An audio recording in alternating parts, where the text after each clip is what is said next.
Welcome to the deep dive. Today, we're jumping straight into something pretty significant. Yeah, a big development in the Diddy trial. Exactly. It's Monique's testimony. Really unexpected and, well, sounds like it was explosive. It does.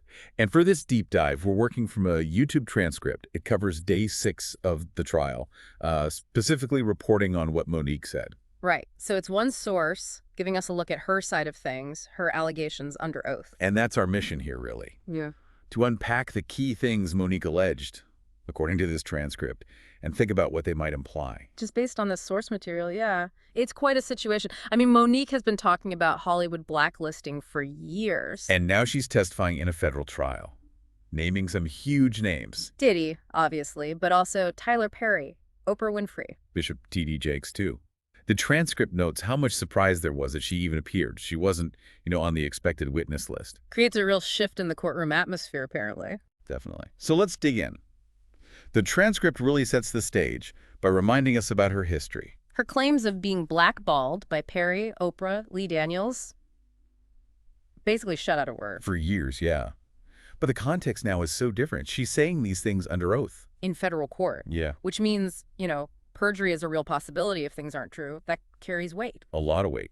It changes how people might perceive these long-standing claims, doesn't it? Yeah. Suddenly, it's not just an actress with a grievance, it's sworn testimony. It really could shift public perception, regardless of how the trial itself turns out. And the transcript mentions she seemed very prepared. Yeah, presented a timeline, claimed she had receipts, even audio recordings. Not just speaking off the cuff, then. Suggests a deliberate, documented approach. The audio recordings especially, that raises questions about corroboration, Absolutely. So let's get into the specifics, starting with Tyler Perry. Okay, this part centers on a phone call back in 2018, a private call. Right.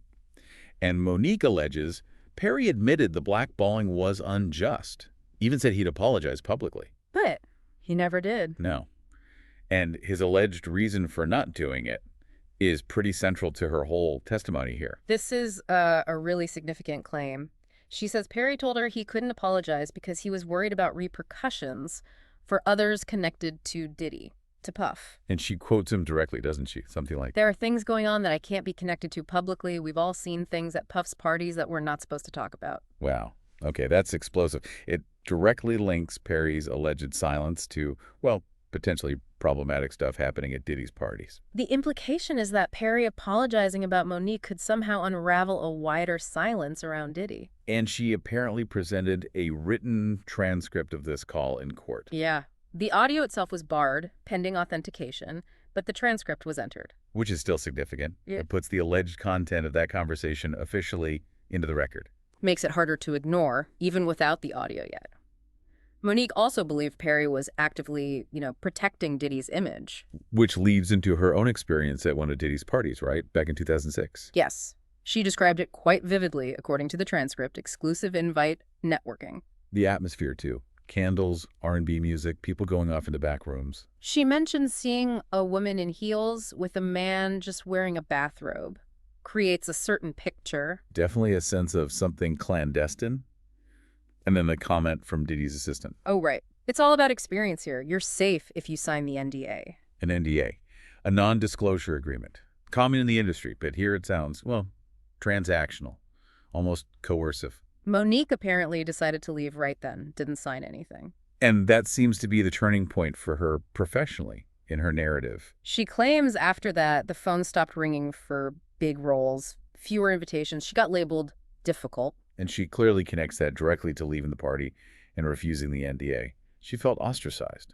Importantly, she framed it not just as about her, but as part of a system. That's key. The idea that it wasn't random, but a coordinated way of enforcing silence, punishing people who didn't play along. Then there's this connection she draws between Tyler Perry and Bishop T.D. Jakes. Yeah, the $1 million donation Perry made to Jakes' church. Monique interprets that as damage control, a transaction, she called it. Suggesting it was about building alliances, maybe silencing rumors about Diddy that were swirling at the time. That's her claim. She even noted that gossip blog rumors seemed to dry up around then. Correlation isn't causation, of course, but it's part of the narrative she presented. And she pointed to photos of Perry and Diddy together at a Beat event soon after, suggesting it showed their close alliance. Reinforcing her interpretation of Perry's motive to protect Diddy. Let's go back to that recorded call with Perry. She actually stated she recorded it and told him she was doing so. Okay, that's important context. And the transcript she presented allegedly quotes Perry saying, I know I messed up. You were never difficult. You just didn't want to work for free. I should have said that publicly. if true, that directly contradicts the difficult label she says followed her around. It reframes the whole issue. Suggests the real problem was her wanting fair compensation, not her attitude. And again, Perry's alleged reason for not saying this publicly, Diddy's influence, Yeah. the potential fallout. She called Diddy's network institutional, implying it was deeply embedded. Right, not just friendships, but a structure of power and, well, fear. This theme of powerful figures protecting each other comes up again with Oprah Winfrey. Yes, Monique alleges she shared a very personal story with Oprah back in 2010 about childhood abuse. And then, after Monique declined to do the press tour for Precious, Oprah had Monique's brother on her show. Monique sees that as exploiting her trauma. retaliation, basically, an attempt to silence her or discredit her, perhaps. That's a very serious accusation of betrayal. She goes further, claiming Oprah, Perry, and Diddy shared resources, NDAs, PR crisis teams, handlers. Suggesting a coordinated back-end operation to manage their images and suppress negative stories. That idea of shared PR infrastructure, it hints at a really deliberate effort to control narratives, doesn't it? Managing potential crises together. It does. And she mentioned an accidentally forwarded email chain involving all three of them discussing optics management, which she felt proved her point. If that email exists and shows what she claims, it would be quite something. Then there's this idea of the list. Yeah, an unspoken list in Hollywood, she says. People you just cannot criticize. Diddy, Perry, Oprah allegedly on it. And if you cross that line, You get labeled difficult, crazy, dangerous. We're seeing that pattern in her account, right? Yeah. An incident, a refusal to comply, then the negative label and career consequences. it speaks to those perceived power dynamics. Right. The fear of being blacklisted for speaking out against the wrong person. She even mentioned other actors whose careers seemed to just stop after working with these figures or maybe seeing things. And referenced a redacted statement about strange events at some powerful filmmaker's retreat. Adds to the overall picture she's painting. Though the redactions mean we don't have specifics there. True, but it contributes to her narrative of a hidden side to the industry, where secrets are kept. Now, she also believes Diddy himself eventually played a direct part in sabotaging her career. How so? She mentioned a conversation. A junior exec at Revolt TV allegedly told her, "You rubbed the wrong people. It's not just about Tyler and Oprah. Puff don't like noise either."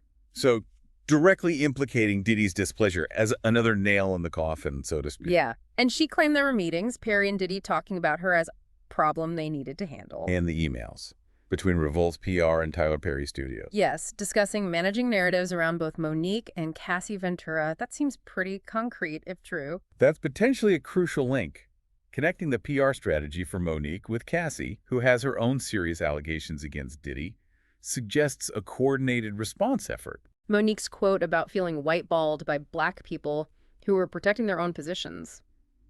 That really lands. It's powerful. Speaks to the personal betrayal she felt and the complex dynamics within the industry. Why testify now? The transcript says she was initially reluctant, didn't want to relive the trauma. But seeing things like the Prince recording, Diddy's behavior in court, Cassie's testimony, that changed her mind. And her grandmother's advice. Baby, don't let them write your story without you in the room. Adds that human dimension. It became about reclaiming her narrative, ensuring her voice was part of this whole story. Ultimately, what does she say is the root cause of all this alleged silence? Fear. Plain and simple. Fear of losing jobs, losing deals, losing relevance. She called it an entire system of silence built on that fear. And she apparently addressed Diddy directly at one point, pointing out his current silence. A powerful moment, highlighting the irony. The testimony reportedly ended with her addressing the defense, quietly naming Tyler Perry again. Accusing him of refusing to help her and actively stopping others from working with her. Claimed she had call logs. And mentioned again having audio of Perry's apology and his refusal to make it public. And then that final declaration. I'm done protecting men who never protected me. Extending the accusation beyond Diddy to the wider infrastructure of power she believes enabled him. Those final statements really broaden the scope. Yeah. It's not just about Diddy anymore in her telling. It's about a whole system. So, wrapping up based on this transcript, Monique paints a picture of a Hollywood where powerful figures allegedly use NDAs, PR, and fear to enforce silence. Exactly. She implicates Tyler Perry, potentially Oprah, in a coordinated effort to protect Diddy and punish those who speak out, like herself. It raises huge questions, doesn't it? About NDAs, about reputation management, about who gets protected in these power structures. Absolutely. It's not just about Diddy's alleged actions, but the entire culture that might have allowed things like this to happen, or allegedly did happen. Which leaves us, and you, with this final thought to consider. If Monique's testimony about this alleged system of silence holds weight, what other unseen power dynamics might be operating in industries built on influence and reputation? And what's the real cost of that silence?